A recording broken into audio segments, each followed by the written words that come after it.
Where's the hat? He left the hat at home because he's a real archaeologist, not a Right. movie archaeologist, Brett, okay? So, Eli, little background on Eli. First of all, let's start on where we are in the world. I mean, this is obvious to most of us, but we're just going to zoom in here on Jerusalem and the Holy Land of Israel. Eli excavated most of the city of David, but before we get there, I just want you to know where Eli came from. He actually didn't grow up in Jerusalem. He grew up in the Galilee. So, Elijah from the Galilee. Interesting, huh? Eli, tell us where you went to school, where you grew up. Tiberias. You see the city of Tiberias on the shore of the Sea of Galilee. The city on the shore of the Sea of Galilee. I'm Galilean.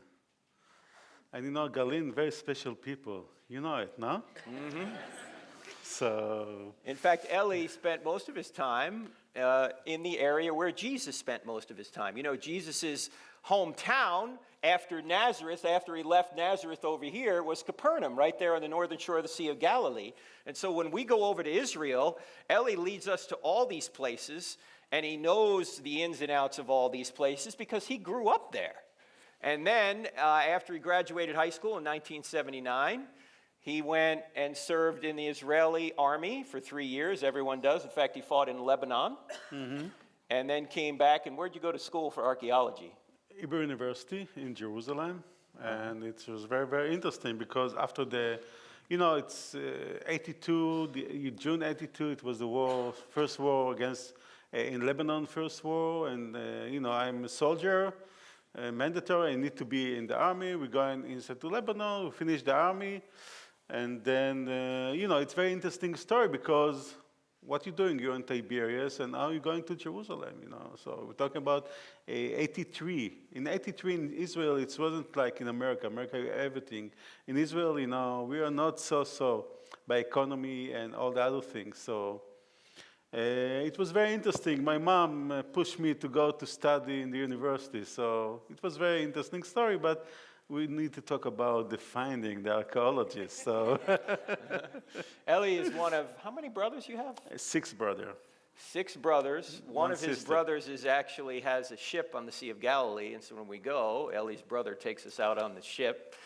And so he lives, where do you live now? You live down near toward Jerusalem. Just if you close a little bit, Yeah. and Jerusalem, you see Jerusalem is Right here, is yeah. right here. And between Jerusalem and Joppa, Joppa is the ancient city. Today it's Tel Aviv, Joppa, and Joppa is a very interesting city because it's connected to Jerusalem. For example, the cedar tree that Solomon bring to the temple that he built on Mount Moriah, it came from Joppa through the Mediterranean Sea. And between them, there's a city, it's called Modi'in. In the 2nd century, was a priestly families came, the Maccabim or the Hashmonaim. We're very close to celebrate that. You know, the Jewish people celebrate the 8 candles. You know, with all. So this family came from the area of Modi'in. This is where I'm living now. So it's between Jerusalem and Tel Aviv, somewhere there. But he leads people all over the country on these tours. So let's get into what Eli has found. He was originally doing some excavations outside the city wall originally, and then you left the Israeli Antiquities Authority, and what happened after that? No, I was working till from 88 to 94, and then 94 I back to Tiberias, to the Galilee, and then I had a phone from the director of the Israel Antiquity Authority. We want you back doing excavation in Jerusalem. You know, the life move you from one place to the other place. Then in that year also I married my wife, and then a lot of things happened in 1995. So this is one of what's happening. And then we go I started to work in the city of David as an archaeologist. In the beginning, not doing a lot of things, but, you know, by the way, we're starting to find very, very important findings. Now this, as you can see, the city of David is this 10-acre peninsula off the southern wall of the old city, and that was Jerusalem in David's day. So 1000 BC, that was Jerusalem, not that. This came about later. So this is very ancient. Way back prior to even 1000 AD, and Eli will show you some of the discoveries he found there. What we're going to start with is the very bottom of the city of David. In fact, if you look here, you see there's a road right here in the middle. This is the bottom of the city of David. And Eli's going to walk us through this amazing discovery that he made, actually back in 2004. It was so amazing, it made CNN. So what happened here, Eli? One day you were, let me back up for a second. We're taking a picture from, I think, up here, this next picture, and you're going to see a backhoe that's doing something there. What was going on here? First, it's very interesting because before 10 years ago, the CNN talking about the Bible, you know, it's very interesting. Huh? Hallelujah, you know. But look, we're talking about the reality, and the reality of people living in Jerusalem. And when they're living in Jerusalem, they need a drainage pipe, and they need different kind of needs in Jerusalem. If you're looking here, no, it's not working that way. Maybe that way. Okay. Yeah, you just got to hold it in there. There you go. Okay, then never mind. Not working? Never mind. Okay. Just gotta point it. If you're looking here, you can see that all the asphalt was broken. And it was a very good rain season 2002.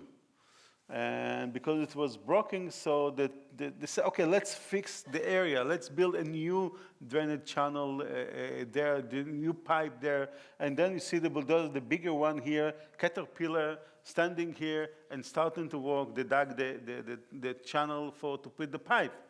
And this is very, very interesting because you can see how everything's working. This is let's say the southern side of the city of David. You see the rock here, the limestone of Jerusalem, the rock here, all that going all the way to Mount Moriah to the north. But this is what's happening. The bulldozer is starting to work. And it's very interesting because I wasn't in charge on that excavation, that area. I was more in charge in the excavation close to the spring, and we're going to talk about the spring, the Gihon Spring, the spring of Jerusalem. We're going to talk about that later. But I just heard that they're going to put the pipe there, and I said, okay, let's go to take photos. In that time, we don't have the iPhone for taking photo and the digital camera. You know, film. You know what is a film? No, you don't know what is a film. But this is what we did, you know. So I just asked for my friend, he's from he was a supervisor of National Park, and he came with his camera, and we start to take photos. And around us, there's a lot of people, you know, the workers, the engineers, and different kind of people just there because there's a project. The people working, and they need to work, and they get the permission from the Israel Antiquity Authority to put a pipe and all that kind of thing. And then, you know, it's this, what I'm seeing, the timing, the moment, you know, the bulldozer working, and you can see that bulldozer, it's huge. When you take the dirt, and I heard that bulldozer scratching a stone. But the finger of the bulldozer, it's 31 feet. You cannot see the dirt because it was still covering the area.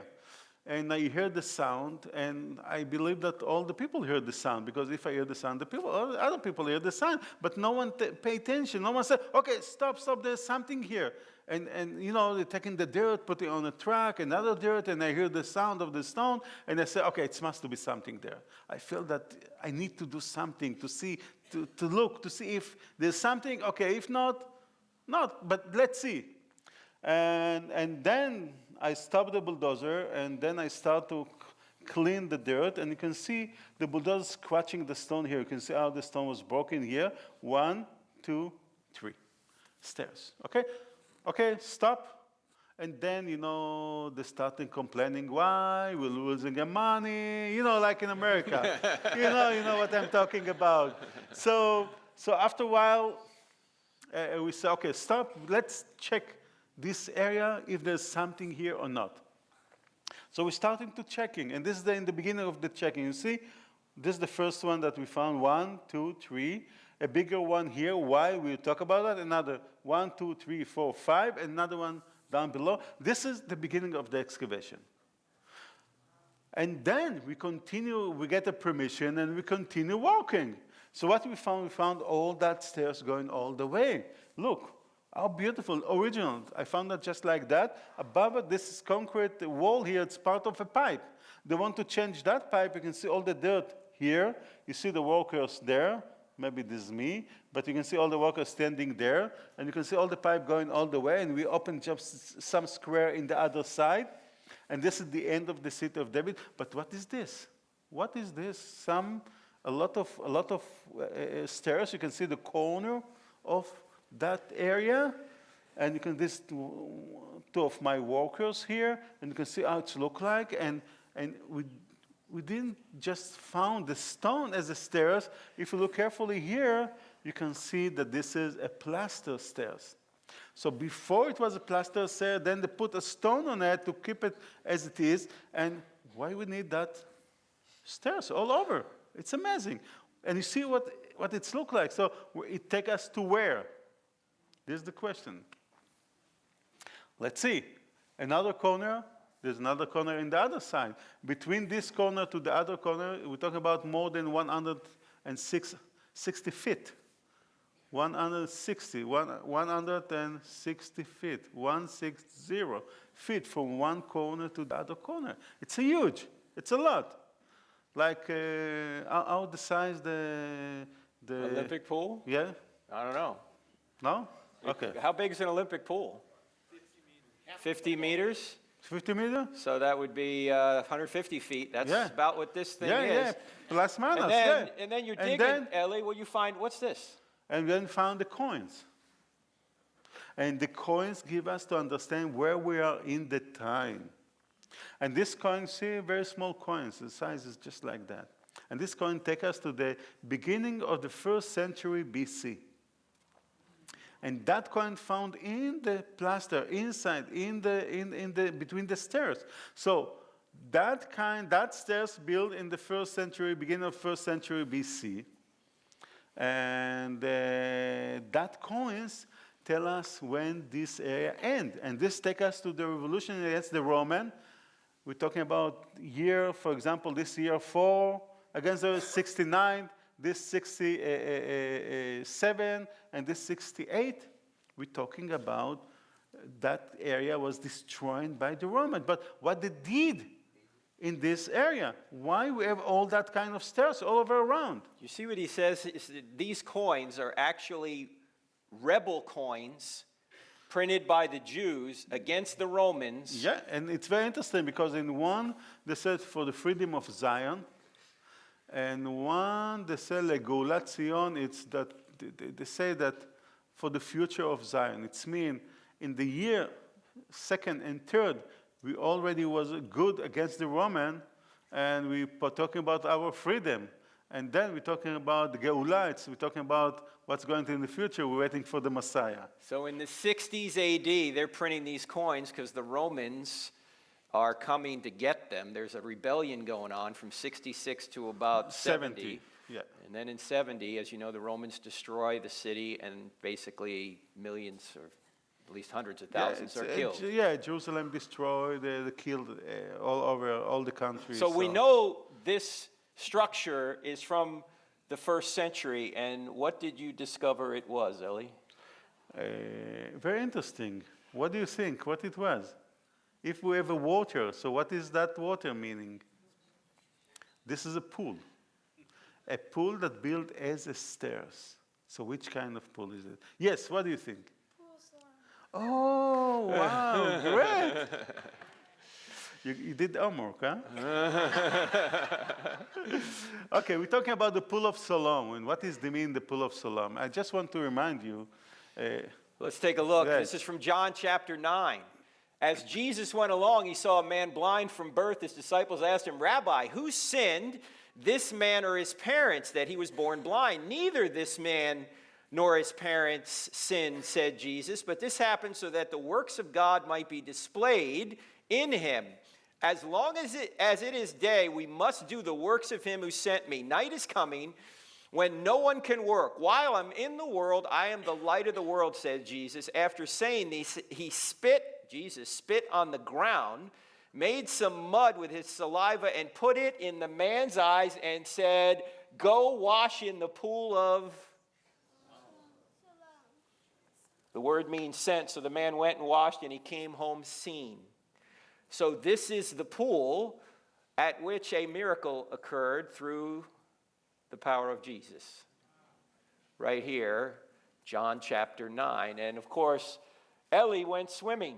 That's not Eli. Who is it, Eli? Who went swimming in the pool? This is one of my workers, but it's amazing because think about how many miracles Jesus did in Jerusalem. How many miracles Yeshua did in Jerusalem? He did 2. Pool of Bethesda, it's north of the Temple Mount. The second one is the Pool of Siloam, and here we can see the real one.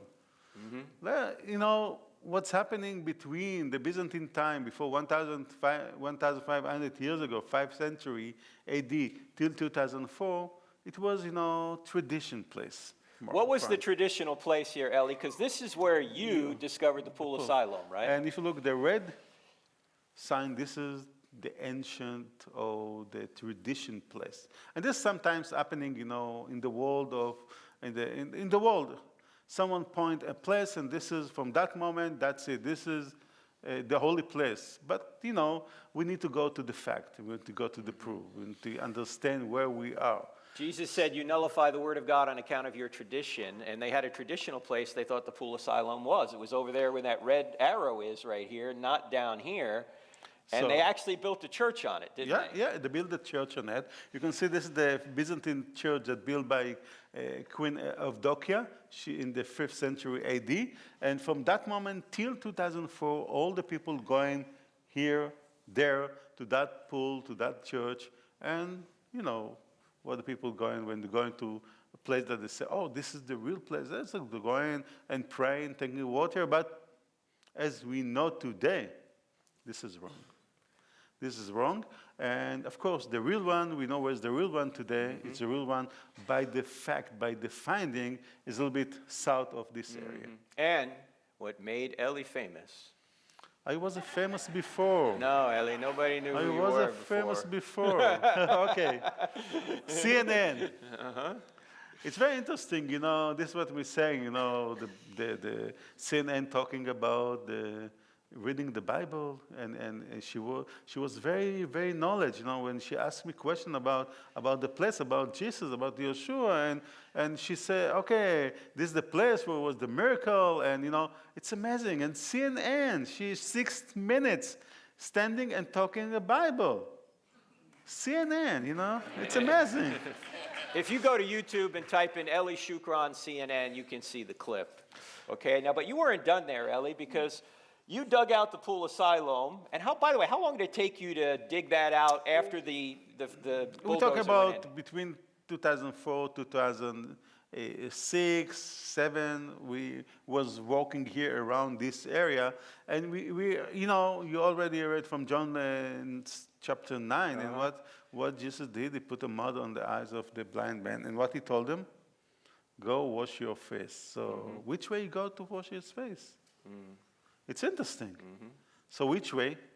Well, he went down the Pool of Siloam. Which way? We need to find the road that taking the blind man.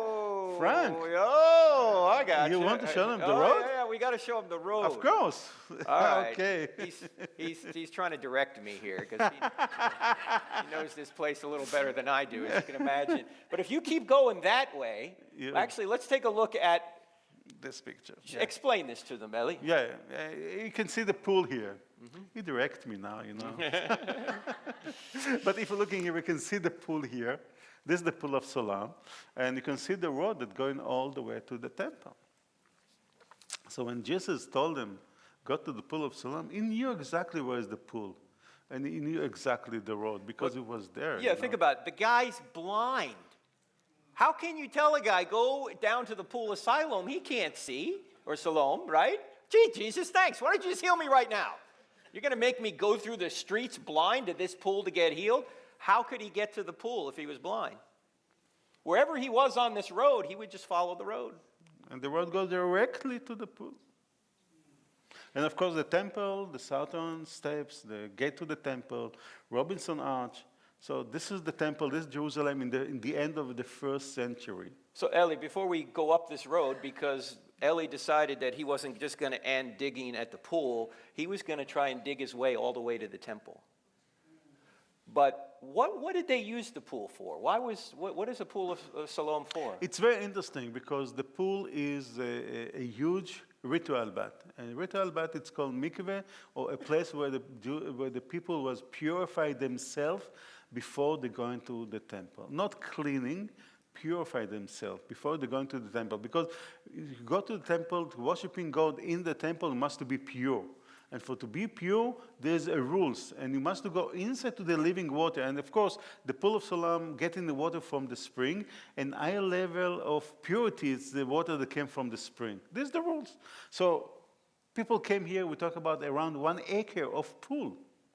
Think about 1 acre of pool, how many people can come and purify themselves there and go into the temple. And this is what the people doing when they came to Jerusalem. All the pilgrimage people came here, and from here they're going to the temple. It's very interesting. Why it's interesting? Because if you open the book of Psalm 122, 121, so what is written there? We are going to the house of the Lord. What it means we are going to the house of the Lord? You're going to the house of the Lord after you're ready to worshiping God in the house of the Lord. So it's amazing. From where? From here, I'm going to the house of the Lord. I'm going to the mountain. Which mountain? This is the connection. I'm talking about around 2,100 feet between the pool and the temple, but it's a huge for the people that came to Jerusalem to purify, to be pure. I'm pure now. I'm ready. And this is amazing. This one. Second, you know that we have a festival, 3 festivals in Jerusalem. One of them is the Tabernacle Festival. And we already finished that festival. And in the 1st century, the high priest came to the pool, and he took a water from the pool, and he anointed the altar. Why? To get very good rain season. And this is what's happening. So the festival of the water started from here. The pilgrimage people came to Jerusalem, started from here to go to the temple. So there's a lot of happening around that pool. Now, over 2,000 years, starting with the Romans in 70 AD, when they destroyed the city, a lot of debris piled up on this road, as you could imagine. Because back in the day, they didn't have heavy equipment. If they wanted to rebuild something, they wouldn't move all the debris out. They'd just build on top of it, and they would create what's now called a tell. And so all of this, over the past 2,000 years, has been covered in. And so what Eli decided to do is that he was going to try and find a way from the Pool of Siloam all the way to the temple. And so explain what this is, Eli. What do you think? I need to explain you what it looks like. You see, this original, I found that just like this. With the sandbags and everything. The sandbag is part what we did. And the steel. And the steel is the steel, but the stairs and the stone, this is the stone. We found that just like this. And you can see that it's just going all the way to the temple. They had HVAC back then? We must to have it, you know. It's not, in that time, everything was open to the sky, but this is just amazing what's happening. You see the road that going from the Pool of Siloam all the way to the temple. This is the beginning of the road from the Pool of Siloam. So this is just amazing. All the way, this is the Western Wall, this is the Robinson Arch, and you can see all the way to the temple area, or to the going to the temple. So this is the road, and this connected to the Pool of Siloam. So the Pool of Siloam is down past that wall, down there. Okay. Yeah. Down there. So you're looking south now along the western wall. Now, as you're excavating this road, you find this. What's this? What do you think is this? Coins. Just why are we here? I don't know. Let's go. Let's go. But when we're talking about, you see, I found more than 1,000 coins in this area. In my archaeology life, I found more than 12,000. I don't know. There's no number of that kind of coins. But this is what the coins look like. This is a bronze coins. It's not a silver coin. Okay, it's different. What do you think? We're talking about road, people going to the temple, a lot of people around. There's a shop. Here we can see a weight made by stone, okay? If you want so a merchant would have a weight, or would have a scale, and would use these weights. Yeah, of course. Okay. Just amazing. What do you think is this one, this finding? We're on the road, so there's different kind of shop all over. Yes. What do you think? Oh, you didn't do armor contest? But this is a stylus. You know what is a stylus? stylus. In Hebrew we say stylus, in English stylus. But for writing, just beautiful. This made by bones, by animal bones. Just amazing. How about this? And what do you think about that? What do you think this one? What? Lego? Dice. Very interesting. I just want to tell you something. This dice is better than what you have in Vegas in America. They gambled for his garments. Okay, you remember what the Bible talk about. The detail, you must understand that sometimes the small detail is important. And this is just amazing. Look. Everywhere we would go throughout Israel, we'd go to a site and Eli would walk away and say, all the details fit. All the details of the Bible fit. No matter where we went, not just in Jerusalem, all over Israel, the details fit. And then you found arrowheads. Arrowhead. Whoa, you remember the Roman destroyed Jerusalem. So what we found the destruction Jerusalem on the street. All that street was full of stone and dirt, and this arrowhead came from the excavation, this area, on the street area, and just to really give us to understand what's happening now, there. Now, underneath the road, what is this, Eli? You know, there's nothing new under the sun. Uh-huh. Frank. Someone said why, that. Why under? Because when you have a street, what do you have below the street? Drainage channel, rainwater, everything need to go out from the city. This all was happening in Jerusalem before 2,000 years ago. So we are in the drainage channel. You can see the side original, and you can see what's going inside. But look, this picture, just beautiful. We excavated all the way from the Pool of Siloam all the way to the western wall, underground, the channel, going all the way to the western wall. And this is what it looked like. That's how we found it. Just amazing. And yeah, of course, when talking about the drainage channel, if talking about street, what you have on the street that connect to the drainage channel? Manholes. You remember the manholes. So this is a picture taken from the channel to the roof. You can see the manhole that was on the street. So we have manholes, we have channel, and everything is just like today. Just amazing. 2,000 years old. Now, when you go with Eli, if you go to Israel and you go to the Pool of Siloam, you will start, if you want to, at the Pool of Siloam and take this channel all the way to the western wall, underneath the city, all the way up. There's another channel that found in Jerusalem, very interesting. One smaller one in the eastern side of the street area. And this is very, very interesting because no one knew about this channel. So what's happening, and we don't know about the street above it. So what happened, we started to walk into the channel, and walk into the channel, taking the dirt outside, and I'm going in and I'm looking up to the top, and I see that the stone that cover that channel going like a steps all the way up. I said, okay, what's going on? Maybe it's street. And then we start to walk above it, and then we found the street that's going all the way to the temple. So it's very interesting, how you're doing your excavation by the result of other things that you found in the site. What coin is this, Eli? What do you think? The color, what is the color? Silver. It's very interesting that coin, this found in the channel that just we saw, and this is shekel, half shekel. This shekel, because the size is a little bit bigger, and this shekel, it's from Tyre, and this is what the people using to give a tax into the temple. Again, small detail, shekel that we found in the excavation, we found in the channel. You can see the other side of the shekel, the eagle, and it fall from one of the pilgrims that came to Jerusalem. He fell from his pocket inside to the channel, and he lost a lot of money, but we found it. And to give us a little bit, to understand Jerusalem in that time. And when the Bible talking about half shekel, about the tax to the temple, here we have a small detail, remember. You remember there's a lot of money at the temple.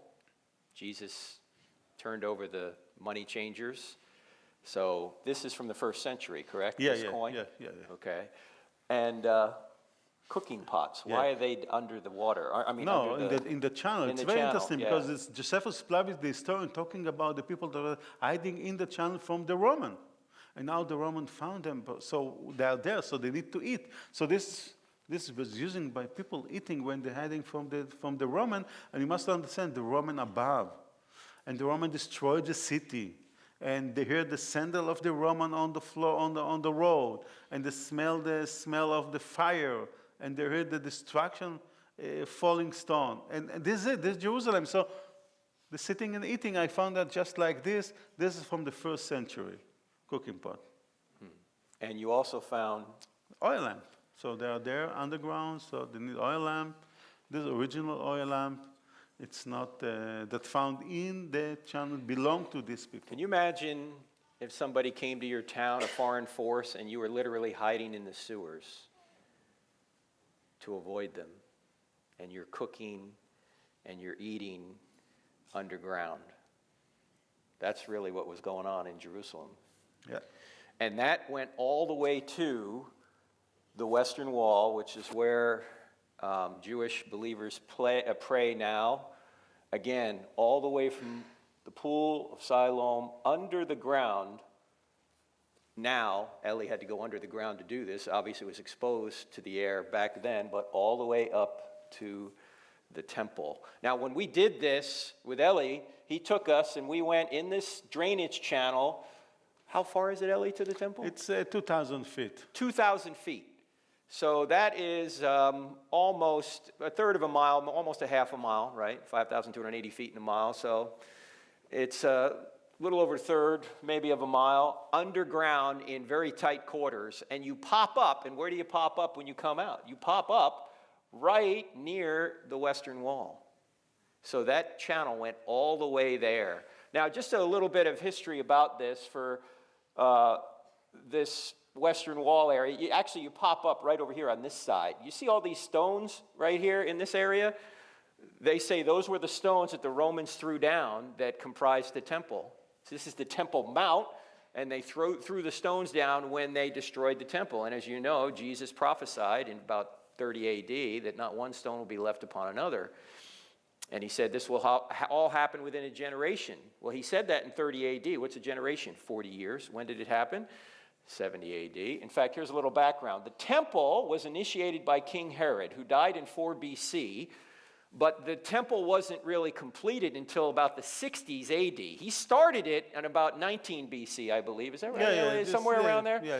And it was still being constructed in Jesus' day. It was so magnificent that even by Jesus' day it wasn't done. It wasn't completed until the 60s.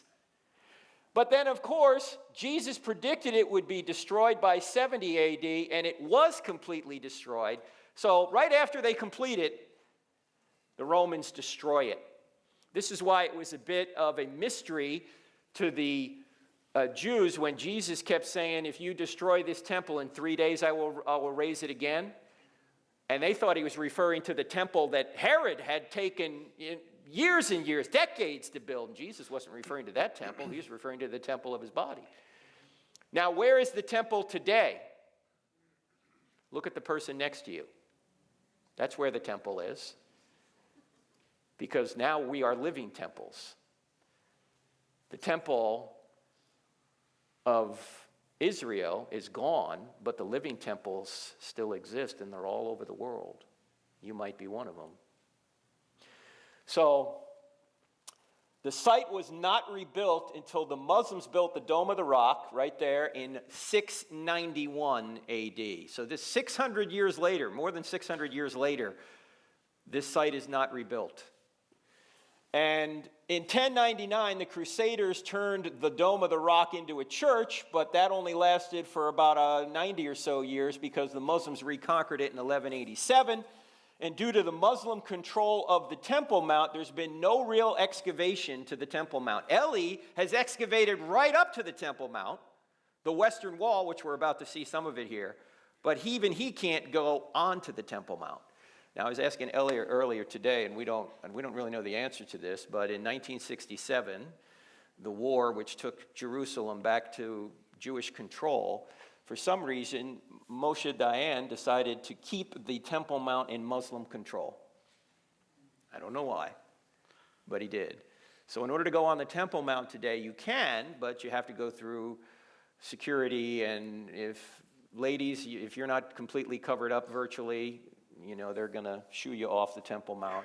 It's not a real pleasant place to go, I'm just telling you. I mean, in fact, last time we were up there, someone was taking pictures, and somebody came up to him, some Muslim, I guess, community organizer, came up and said, "You can't take pictures up here. You need to talk." Oh, come on. What are we going to do? Anyway, let's go to the foundation of the Western Wall. Take a look here. What do you think about this stone? Beautiful, huh? So the importance of that excavation is first to find more stone from the Western Wall, from the Wailing Wall, but also to know when they built that Western Wall. When they built it. I know that you say King Herod the Great. I also, when I was in the university, they teach us that King Herod the Great built it and all that kind of thing. So what's happening when we start to do the excavation? Just look here. What we are doing. You see how huge that stone. We lift it all the way up and took it on the side. And what we have below this area. Okay, what we can see one stairs going down, and you can see that we're searching about something, and what we found, what does it look like? Oil lamp. This oil lamp takes us to the 1st century, beginning of the 1st century AD. Let's see, coins. Take us to the 20. Let's say 18, 17, 20 AD. It's after the time of King Herod the Great. So what I'm saying, this wall didn't build by King Herod the Great, but this wall is also around the Temple Mount. It's not part of the temple. So when talking about the Wailing Wall, it's not part of the temple. This wall is not a wall of the temple, a wall of the Temple Mount, and it supports the courtyard that was on top of the Temple Mount. It's called the Gentile courtyard. So when you're talking about the property of Jesus, about the temple destroying, no stone left, the Western Wall, it's not the temple. The temple is on the top of the Mount Moriah. In case you missed that, the point is that Eli's saying Herod couldn't have built the Temple Mount. He built the temple, but not the Temple Mount, not the Western Wall. Why? Because there are coins underneath the foundation, because Eli went to the foundation, dug up the foundation, and if you've got coins there from 20 AD, how can there be coins there in 20 AD if Herod had built this and Herod died earlier? Herod died in 4 BC. Right. It's impossible. So he started the temple, but he didn't start the Temple Mount. So when Jews are praying on the Western Wall, that's not the temple. That was basically the retaining wall to the mount upon which the temple was. You with us on that? Okay. Now, Eli, what's going on here? Charles Warren. I don't know. This is Charles Warren, you know. This was 1867. He comes to Jerusalem. He finds a shaft. He did some shaft. He did some survey. Look, he wrote some note about what he said. But in 2010, we are here. Very interesting, huh? And Who's this guy? This is right at the foundation of the Western Wall. Right at the foundation of the Western Wall. And then one of the most famous things that you discovered, doesn't look like any big deal, but it is. I don't know. This what is the color? What does it look like? Gold. But what we're looking for, we're looking on golden bell. And it's very, very interesting because who was going with the golden bell? High priest in his robe, 72 golden bell. It's mentioned in Exodus. And this very interesting finding. Why? Because it's the only finding that was in the temple that we know today. Because it was on the dress of the high priest, and the high priest going inside to the temple. So this is the only artifact also that was in the Holy of the Holy in the temple. And in that time, the Holy of the Holy, what we have there in the Holy of the Holy, we don't have the Holy Ark of the Covenant. Because we missed the Holy of the Covenant in 7th century BC. There's a very interesting story that Josephus Flavius tells us about a Roman general, his name Pompeius. In 63 BC, he came to Jerusalem. And what the Roman want? money, treasure, gold, wherever they want to go, and we're going to find it. Directly going inside to the Holy of the Holy because he thought there's all the treasure of the temple. And he's going out and he said, talking with the people and say, you know, it's empty, there's nothing there. What do you think? And the people talking between themselves, the Jewish people say, what do you think? The Spirit of God, or the get to the heaven, or the presence of God, you can see it by artifact? No way. So what we have there, we have the Spirit of God, we have the get to the heaven, we have the presence of God, but we don't have artifact because the Holy Ark of the Covenant, no more there. So what we have there, this is what we have there. This is where the high priest going inside to the Holy of the Holy once a year. So it's amazing. So this was there. And this is just amazing because what I found inside the robe with the clapper that make the noise, so it's very, very unique finding that take us back to the temple time. In fact, when you go to the city of David today, if you get a chance to go, they have a welcome center from where you start there, and then you can go through the entire city practically. And what you'll see on the wall in the welcome center is this. Whose hand is that? Eli's hand. His picture isn't there, but his hand is. All right. But this is amazing, you know. There's on the brochure also they put my hand, but it's very interesting. But yeah, you know, in the time of the excavation, you can see this is the finding, the golden bell. Very interesting, very interesting. So finding. that bell was probably in the Holy of Holies. Yes. Amazing. You also found near the In western the channel, wall. yeah. A sword, a Roman sword, the only one that found that connected to the Roman that killing a Jewish in Jerusalem. Again, small detail, give us a lot of information what's happened there. What is this, and you can Eli? see, if you look, you can see a stone. It's a limestone, but what we have here, what do you think it's look like? Menorah. Why that it's important? Because we all the time getting a message. Even the artifact that we found in the excavation give us a message. Which message this menorah give us? Because, you know, a lot of things happening around us. UNESCO said this not belong to the Jews. You know, everything is changing in the world. But this menorah, the guy that did that menorah was in the temple. He saw the menorah in his eyes. And he did the graffiti. And then threw it on the dirt. And 2,000 years later, we found it.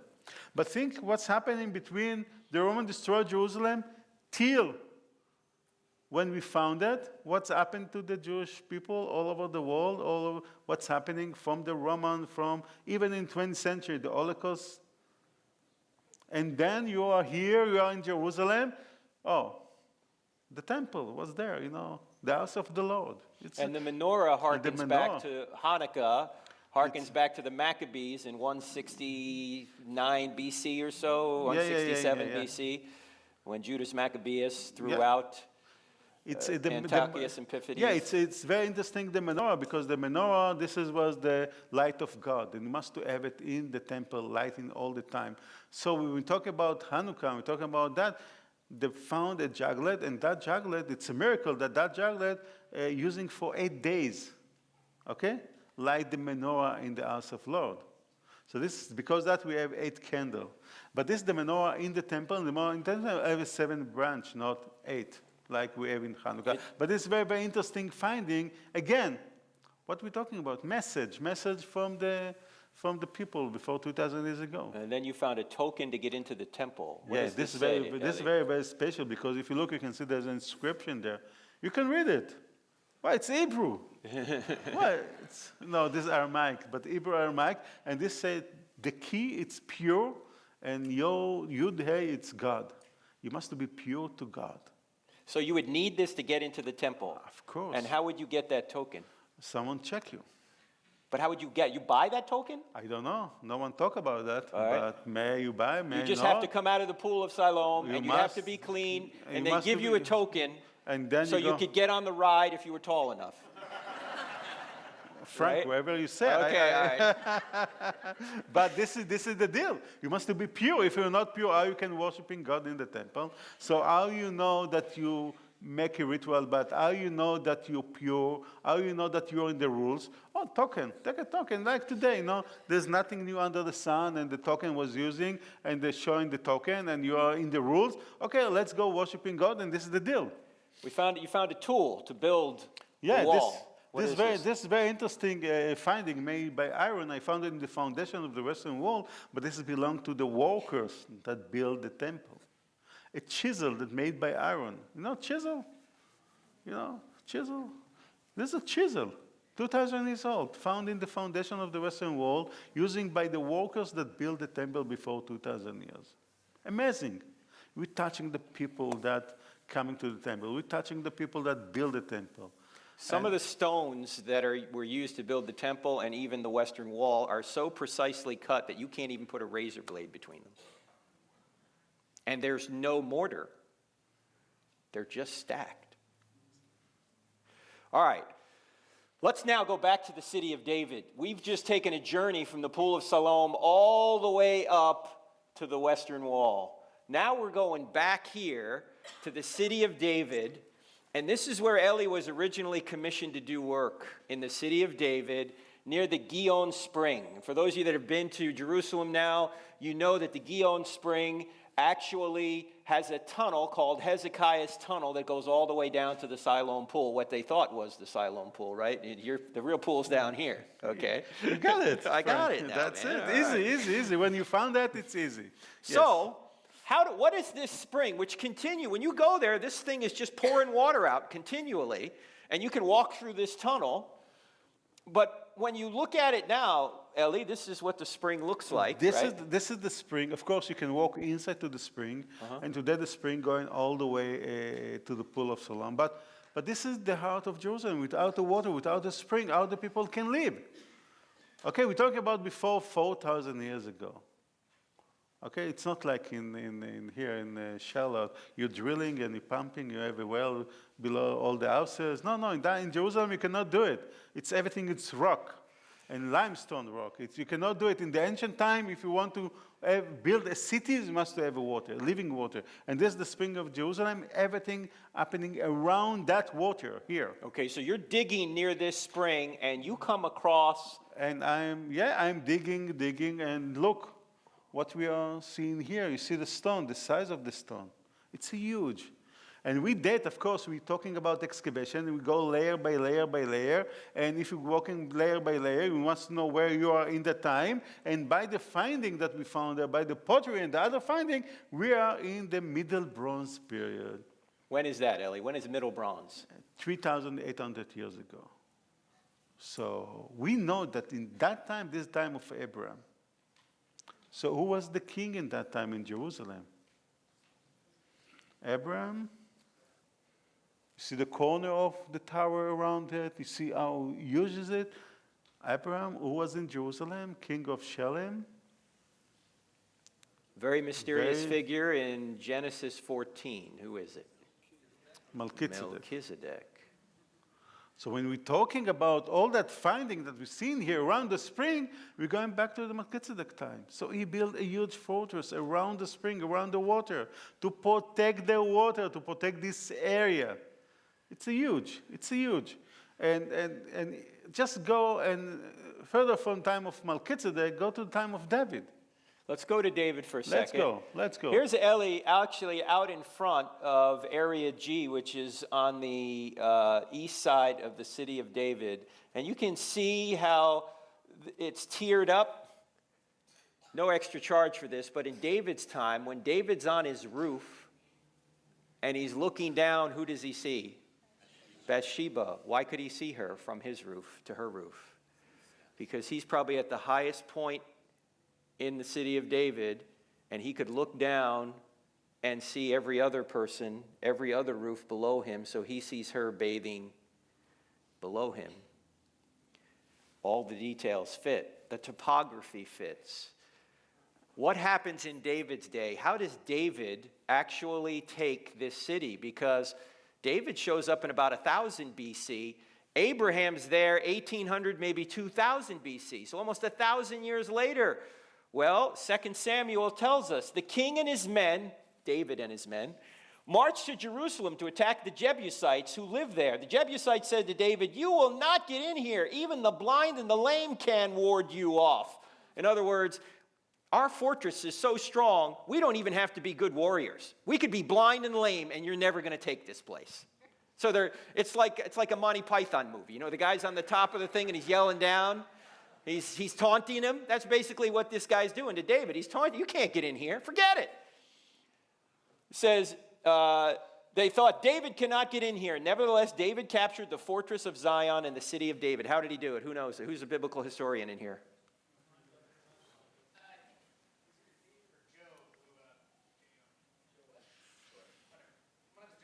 Yep. He went up how? Yes, he went up a water channel, right? And he got in and he took it over.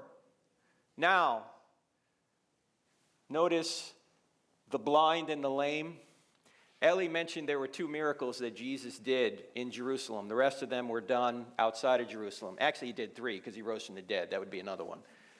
But what did Jesus do at the pool of Bethesda? He healed a lame man. What did he do at the pool of Siloam? He healed a blind man. Even the blind and the lame can ward you off. I don't know if there's a connection there, but that's awfully interesting, isn't it?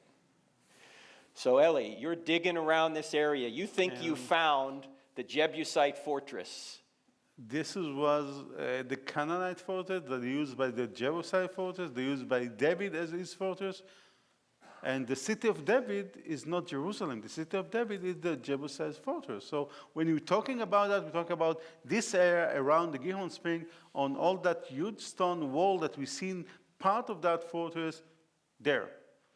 So he was supposed to start digging in the city of David in 1995 for 2 months. 18 years later, I retired. he retired. Because if you wanted to continue, you can continue. So Eli keeps digging. And what you're about to see, virtually no one else has seen unless you've been with Eli. So you keep digging. I'm keeping digging. And in 2010, you see here, 2010, we continue digging.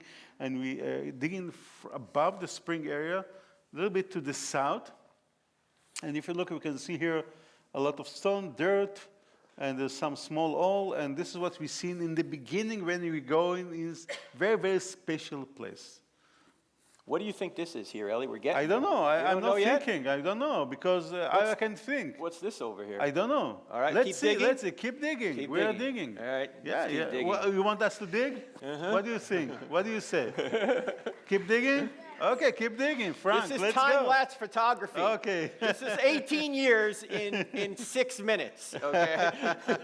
All right. Okay, we keep digging, and you can see here again this kind of holes here. You can see the stone socket, and you can see that we came that way. This is a little bit deep area that way. And now tell us, how did you put steel beams in there? How did you? What's above you? Why did you have to do that? Because we are walking below the hills of the city of David, and we need to support ourselves. So if you want me to sit here and talk with you, I must do what we can do. This is the deal. This is how we do that excavation. Okay. It wasn't easy excavation, but let's go. All right. Let's move. Oh, you see all that steel construction all over. But you can see that what we have in this area, all this area was built by wall. You can see here the stone that goes straight. You see the stone there? Mm-hmm. Going all the way that way from the north to the south. And inside, you can see a lot of small stone that threw inside. It's mean that someone buried something here. What? This is the question. Why we have that kind of burial area? So it's very interesting. You keep digging because you know they're trying to hide something. I keep digging. I don't know what's going on. You can see on the side, you can see opening. This is one room. You can see another opening here, another room here. What we have there? What we have around this area? And this is the question. And if you're looking here, we can see what we saw before. And what is this? A small pit, hole, deepest area. This is olive press. So they are making olive oil in this place. Why need olive oil? It's very interesting. What do you think? For what do you need olive oil? Huh? What? What? Burn the lamps, the oil for the lamps. What do you think, Frank? My It's wife very makes really good pasta with olive oil. Yeah. But it's very interesting. Why? Because it's private olive press. And now you're making olive, you smash the olive, put it in a sack, then you press it, then it's cold press, and then you have 20% olive oil, you collect it, and 80% black water, and this is the deal. You have olive oil. And we were going to talk about why we have their olive oil. What did prophets do with oil? Just think about it, don't answer. Okay, What's this, continue. Eli? No, I don't know. You need to continue. Hey, we can see another picture of the olive press, and then we will go into that picture. It's a very interesting picture because if you're looking here, we can see a channel that's going all the way to the corner of some platform. You see the platform that's cutting in the rock? And why need a channel? And this is very interesting because if you look, you can see it more closer. And from my point of view, this is a place where you build the altar. When you're building an altar, what's happening? You do a sacrifice. When doing sacrifice, all the blood, all the other going out from the altar all the way, and then you collect it. So we have an altar here, sacrifice animal. We have the olive press, making olive oil. We have a storage room. So what we have? There's a This is wall very here, interesting. and there was a whole ton of debris on the other side of that wall. Yeah, it's continued debris all over Right. to the south. You knew they were trying to hide something, weren't they? I don't Somebody know. was. I don't know. Let's see what we have there. All right. Okay. We're about out of time. We good with the time? We're good. Okay. All right. Here's what we found on the other side, or you found on the other side. Okay, let's see. What is that, Eli? I don't know. You don't let's know? see. You want to look closer at Okay, it? closer. Yeah, I want more closer. It's very nice. You can see a stone. You seen the stone? Okay. Keep going. Keep going. Okay. What do you think? What that stone look like? You see, it's a flat stone that someone stood up as a pillar. It's amazing. What that stone meaning? And this is very, very special. Why it's very special? Why someone will took a stone and set up as a pillar? What the pillar meaning? What the stone meaning? This is the question. So we saw olive oil, olive press. We saw altar, and now we have a pillar. A stone might be a pillar, and you can see all the small stone all over around. Again, from the other side. Look, this is a beautiful picture of that stone. Can anyone think of a place in the Old Testament where somebody set up a stone and poured oil on it? And what is the meaning of the stone? This is very, very important, okay? Because we're talking about Jerusalem, and we're talking about who was living in Jerusalem in that time? Melchizedek. And what Melchizedek was? King and priest. High priest, not priest. High priest to one God. So which way Melchizedek is the high priest worshiping God? This is the question. Let's go back Let's to go. Jacob. Jacob. Jacob is having an interaction with God. Jacob's ladder, right? Yeah. And what does he say?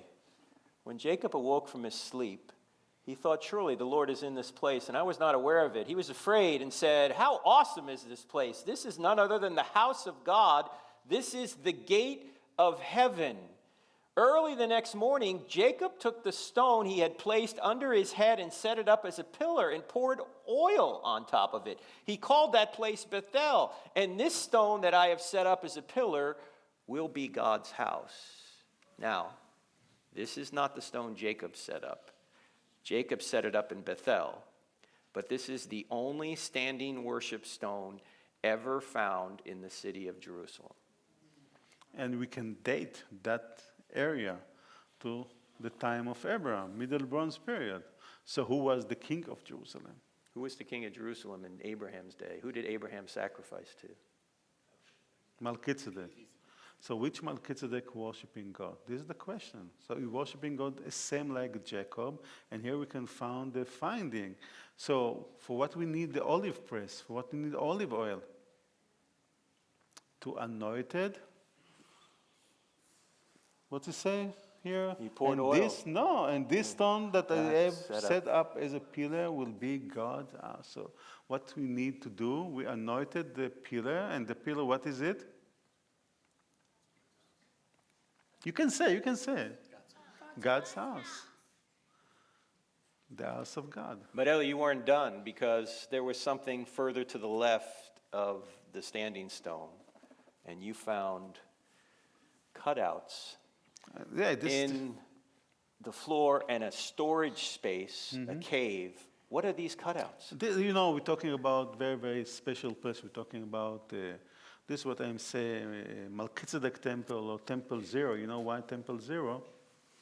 Because we have the first temple that King Solomon built, and we have the second temple that built by Zerubbabel, and later King Herod, and destroyed by the Roman. This is the second temple. So what we have in the beginning? Melchizedek Temple. So this is Temple Zero, and what we have here, if you sacrifice animal, you must understand that before you sacrifice the animal, you skin the animal. To skin the animal, what you need to do to hang the animal. So if you're looking here, you see this is the carving on the stone on the floor. This is the base for a tripod. Why wooden tripod to hang the animal, to skin the animal, and then on the altar. So this is the deal. Also, if you're looking carefully here, you can see here some hole to tie animal. Which animal? 1 year old. Goats, sheep, for sacrifice. So you can see all the detail, one small place. Think about it this way. Here's what was found at this site: the standing stone, the olive press, the foundation of an altar, the blood channel, which you saw, cutouts in the bedrock to skin animals, that's what we just saw, the wall hole to tie animals, and a storage room and cave. So what is this? This is probably what it looked like. You can see the olive press, a priest sacrifice animal, the blood going to the bowl, collecting blood, the Holy of the Holy inside. You can see, you can close it, the pillar, the house of God, incense altar, and of course, where they're skinning the animal before they put him on the altar. Just amazing finding in Jerusalem. And we now understand the Bible better, because if you go to the roots, to the bottom of the understanding, what we're talking about, we talk about a pillar, a stone. This is the house of God. And it's very interesting because, Moses, a lot of time when we talk about the holy item, we talk about the Holy Ark of the Covenant. And what is for you the Holy Ark of the Covenant? What it look like? And all the people looking on the box, and the angel on the box, and the gold on the box, and the box is just box. What the important? What we have inside, in the box, and what we have in the box? We have a stone. So when we're talking about Moses back from Mount Sinai, God can give him tablet made by gold, diamond, wherever he want. But what he give him? Stone. What we have here? Stone. This is the house of God. This stone is the house of God. It's amazing. What is the meaning of the stone? And from my point of view, the stone is the world. This is what God created. This is the meaning. Take the water from the ocean. Take the soil from what we have. A rock, a stone. This is the foundation of the world. A couple other points about this. It's facing the proper way. The temple always faced open to the east. That's what this is too. Secondly, this is all the way down to bedrock. You can't go any lower than this. Eli excavated it down to bedrock. You can't keep digging. You're in bedrock now. And what else happened near this site at Gihon? Solomon was coronated. They took and put Solomon on King David's mule and escorted him to where? Was this the temple at which Solomon was coronated? No, but Solomon didn't build a temple. He didn't. I know there was a temple there beforehand. Yes, he's going here. David's tent temple. Was this it? And they anointed with oil. From where they took that oil? Where? From the anointed olive press. So from there. So where are we talking about? We're talking about around the Gihon Spring. This is the city of David, in the fortress area. So Eli excavated just most of that city of David himself. And we're going to get to your questions in a minute. I just want to point one other thing out. And that is that on this site, this is called Mount Moriah. Who was asked to bring his son to Mount Moriah and sacrifice him? Abraham was asked to bring his son to Mount Moriah and sacrifice him. But at the last second, the angel said, "Don't touch the boy." 2,000 years later, God brought his own son to Mount Moriah and sacrificed him. This time, he didn't say, "Don't touch the boy," because the ultimate sacrifice needed to be sacrificed so we wouldn't have to pay for our own sins. Jesus paid for them. So when you do all this archaeology, as Eli has done, all the details fit together, and you can see that the scriptures truly have a strong historical core to them. Now, some people may look at this and say, well, how do we even know that's true? What I'm going to say now may sound controversial to those of you that believe the Bible's inerrant, as I do, but just stick with me for a second. Christianity is not true because a series of documents we put under one binding and we call the Bible says it's true. In fact, Christianity would be true if the Bible never existed. Why? Because Christianity did not originate with a book. Christianity originated with an event. What event? That Jesus walked out of the tomb 1,985 years ago. And Jewish believers in Yahweh, who thought they were God's chosen people, took it amongst themselves to write it down and then go die for it. Now, why would they do that if it wasn't true? Why would they invent a resurrected Jesus? They had no need for a resurrected Jesus. They had no need to invent one. Why would they then go be beaten, tortured, and killed for saying something was true when they knew it wasn't? They wouldn't. In fact, you wouldn't even have a New Testament if it wasn't for the resurrection. Why is there a New Testament? Because Jesus rose from the dead. Do you realize there were thousands of Christians before a line of the New Testament was ever written? Frank, how could you be a Christian without the book of Romans? Was Paul a Christian before he wrote the book of Romans? Yeah, he wrote the book of Romans because he was a Christian. Because he witnessed the resurrected Christ. Why is there a Gospel of John? Because John witnessed the resurrected Christ. Why is there a Gospel of Matthew? Because Matthew, you get the idea. In fact, the New Testament writers did not create the resurrection. The resurrection created the New Testament writers. There wouldn't even be a New Testament if it wasn't for the resurrection. Everybody that wrote the New Testament down, with the exception of Luke, were all Jews. Why are they inventing it? They're not. They're telling the truth. And there's a lot more evidence than this. I just want to bring this back to the central point. The reason sacrifices were ever done to begin with was because it symbolized the true sacrifice. Why did they stop slaying lambs? Because here's the Lamb of God who takes away the sins of the world. The great true Lamb showed up. Now, if you want to know more about Eli, and if you want to go to Israel with Eli, first of all, we're going to go in April of 2020, so you can join us on that trip. But before then, if you want to book Eli, this is us actually at Capernaum. Capernaum. There's Brett right there. There's Brett, you in the black right there. Isn't that you behind there? And there's my son Spencer, and there I am, and there's Eli. He's teaching at Capernaum. And you just got to go to livingpassages.com. There's the number. Rhonda Sand, who runs Living Passages, can help you organize a trip or get you on a trip at which Eli is already the guide. So, look, you can take any guide you want in Israel, but there's only one guide that can take you to the Melchizedek Temple, and you're looking at him. All right? So if you want to see Israel, real Israel, this is the guy you got to go with. Why don't we go to questions now? Do we have a microphone set up? Yeah, there's a microphone set up right over here. So no one likes to ask the first question. Let's move right on to the second question. And we got one there too. Just line up at the mics and any question at all. Yes, sir. I went in I think that needs to be turned on. Oh, there you go. Just Okay, you need to be near it. Go ahead. In 1994, I went to Israel with Lon Solomon up in Yes. Virginia. The And Plain Bible Church. Yeah. McLean Bible Church. And we went on top of the Temple Mount, and we went to the rock before the Muslims shut it off. But he took us to a gazebo that was off from the Temple Mount.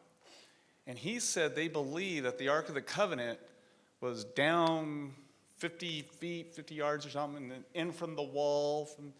Do you believe that? Is that kind of a common thing? Is that still a belief?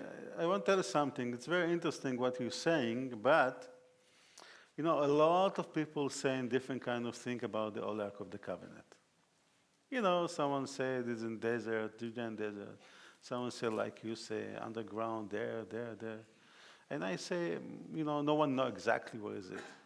So put the truth on the table. Who knows where is the Old Ark of the Covenant? If I know where is the Old Ark of the Covenant, I wasn't here. Today I was in the other places, with the Old Ark of the Covenant. So it's huge. So this is what I'm saying all the time. When God wants us to find him, we will find him.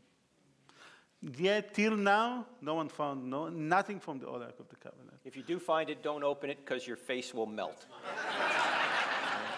We all know that's true. All right. Okay. How do you pay for what? Well, how is it funded, Eli? It's very simple. The excavation didn't finance by the government. It's a private money. A lot of people from America, from Europe, and they finance that excavation. And you're right, it's $1 million by $1 million. This excavation cost, yes. Yeah, he sold all the coins he found. Yeah.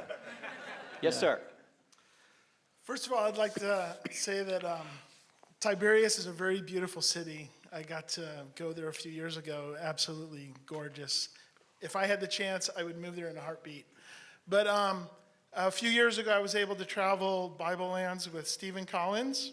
I don't know if you're familiar with what he's doing in Jordan at Tal El Hammam. And I've seen some disputed theories regarding that, and I'm curious if you have an opinion on any of that. About Tel El Hammam? Yes. Look, I just want, it's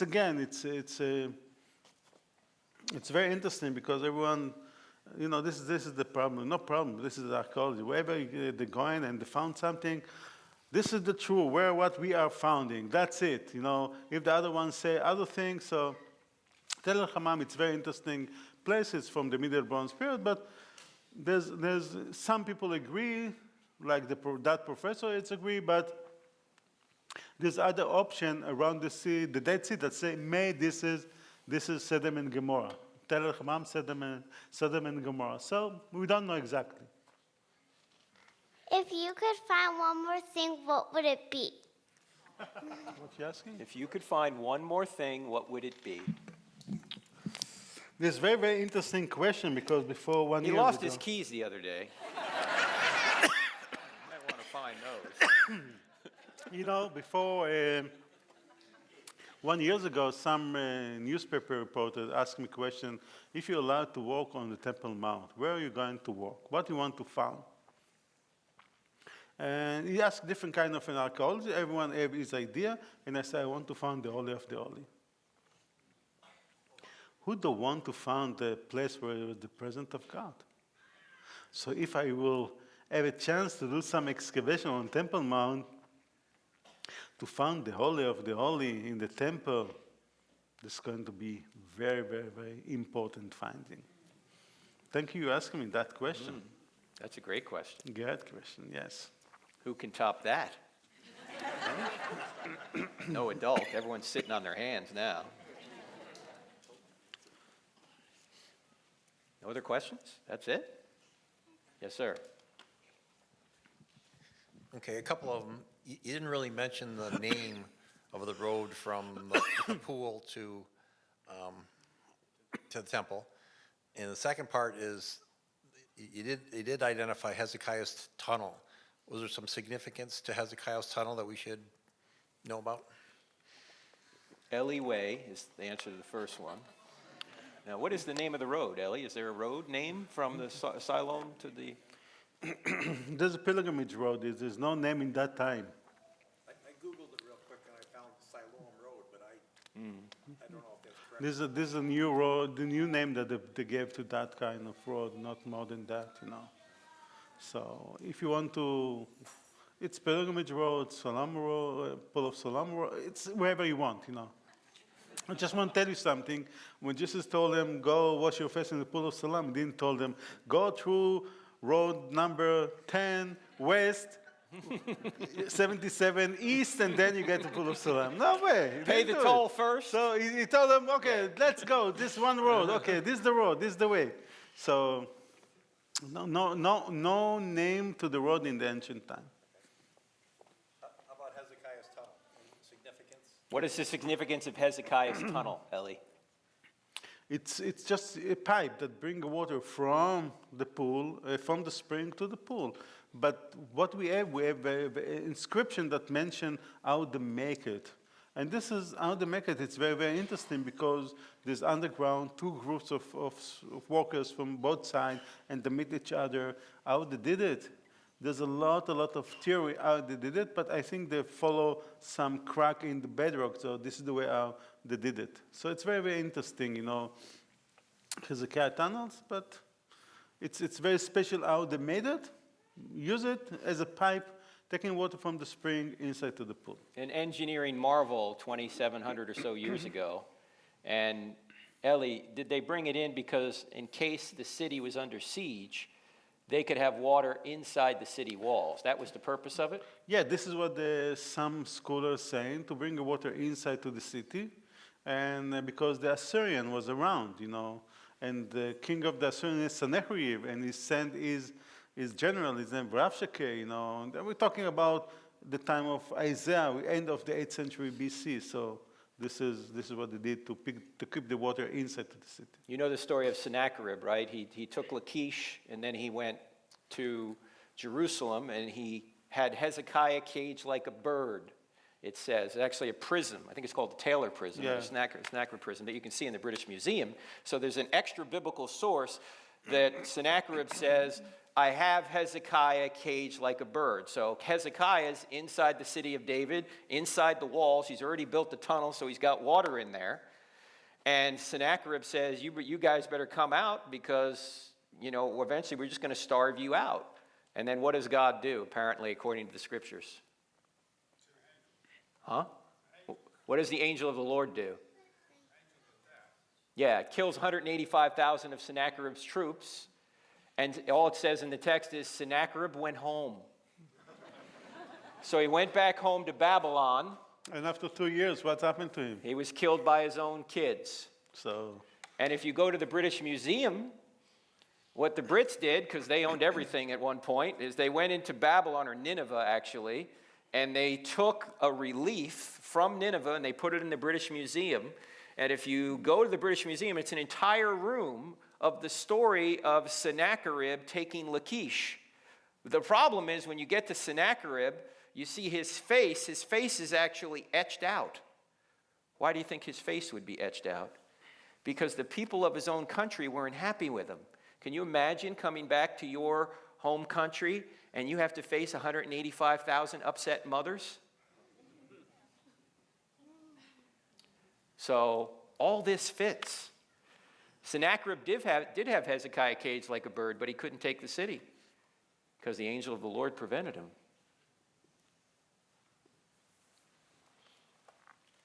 All right, I got a question. So 18 years of digging, I'm thinking 18 more years or however long the Lord gives you, right?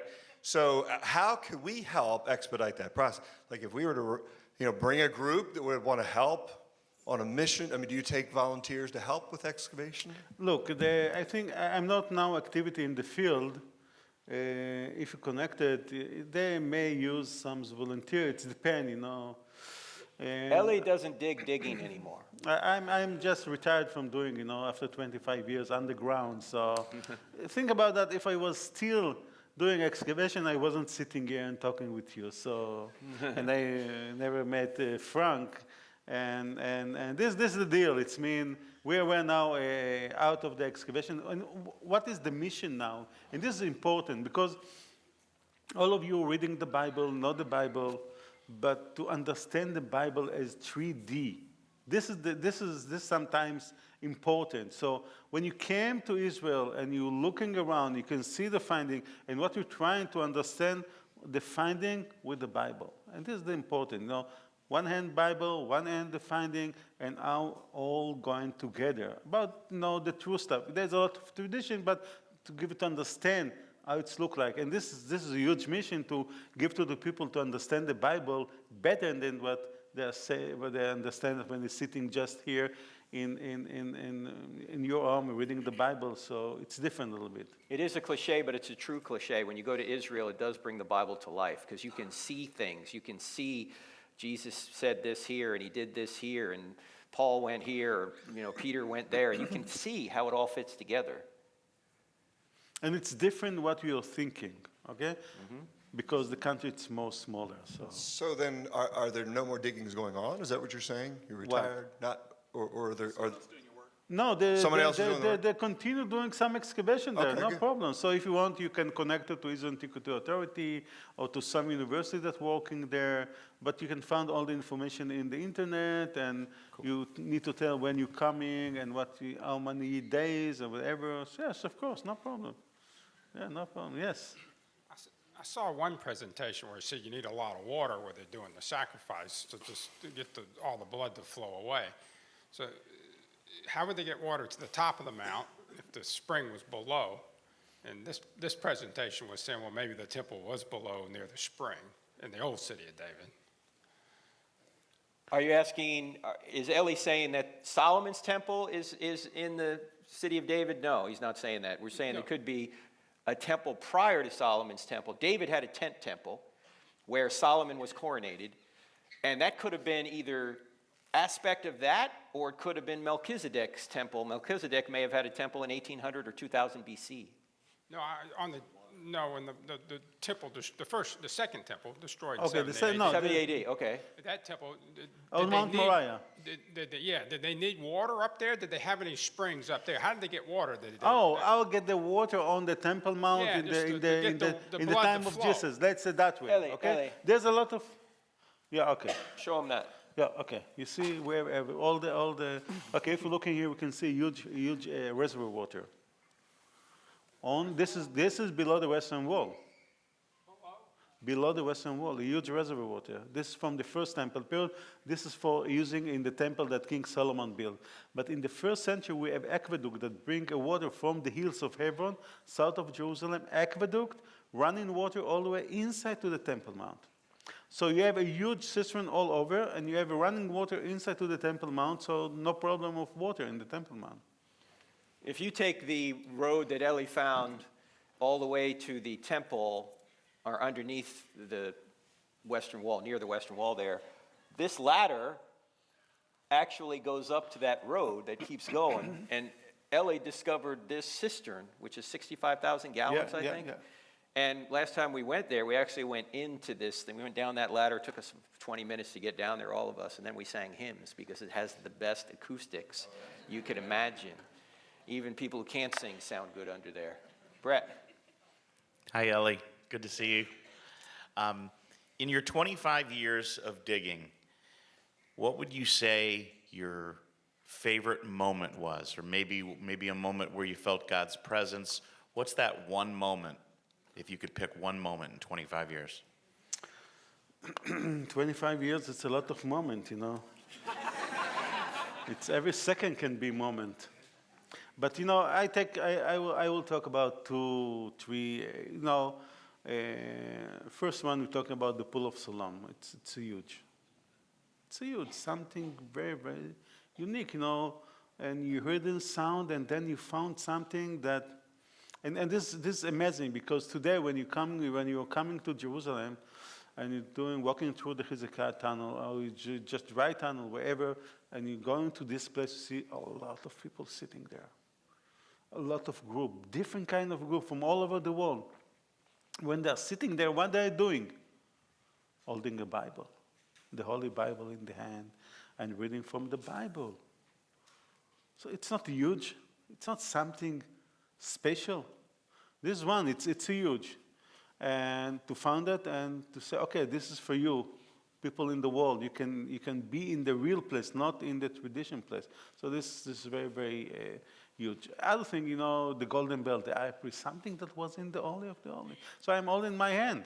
It was in my pocket 1 month. So it's amazing. And of course, if we're talking about 2010, I found the Melchizedek Temple. And you can see, I just want to tell you from experience of other people, and a lot of time people talking with me and told me, oh, we're feeling something different, it's something special, there's something there. And of course it's something there, because this is a very special place, and you can understand what it's mean worshiping God in the beginning of the monotheism. So it's amazing. I want to mention that this presentation or something like it will eventually find its way to our TV show, which is on every Wednesday nights on DirecTV channel 378. If you don't have DirecTV, it's on Roku, NRB TV on Roku, NRB TV. And if you don't have DirecTV and you don't have Roku, there's this new technology sweeping Cornelius right now. It's called the internet. Have you guys heard of this? Yeah, if you go to our website at those times, you can watch the program. So this program that we've just done here will find its way to TV eventually, so keep an eye on that. And I think we're about out of time, so let me thank Life Fellowship Church and Dan Burrell back there. Dan, raise your hand. Dan, thanks for hosting this.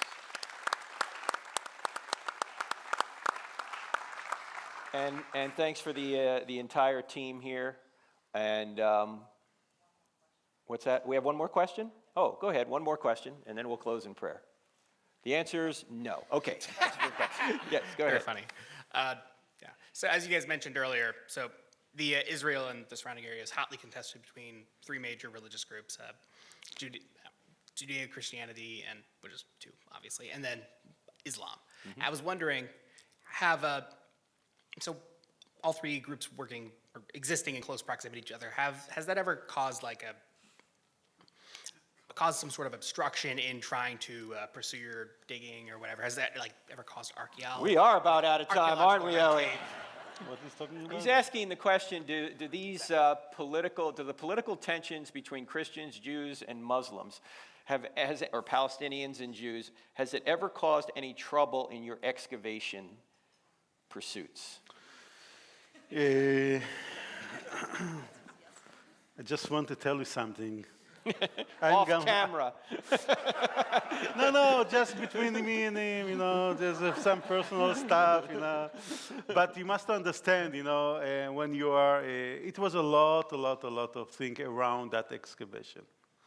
Political issues, Let's go from the left side of the map, let's go to the Palestinian Authority, let's go to different kind of problem that we had in the excavation. But for me, it doesn't matter, because I focus and I say I must do all what I need to do. For example, to connect the Pool of Siloam with the temple. It's huge. To give the people to understand how it was before 2,000 years ago. I'm walking to the temple. You can go, you can walk all the way to the Western Wall.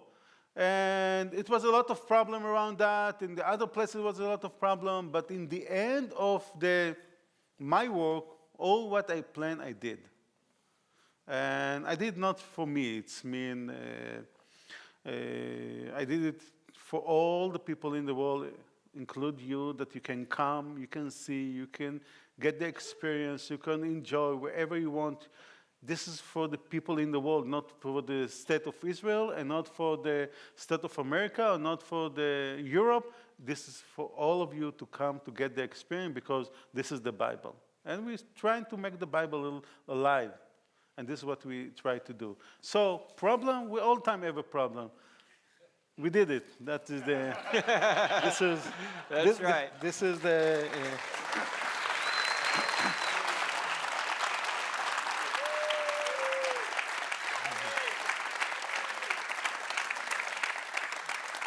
All right, let's pray and we'll be dismissed. Heavenly Father, we thank you for raising up men like Eli Shukron, who have uncovered some amazing historical facts, historical sites, that affirm your word.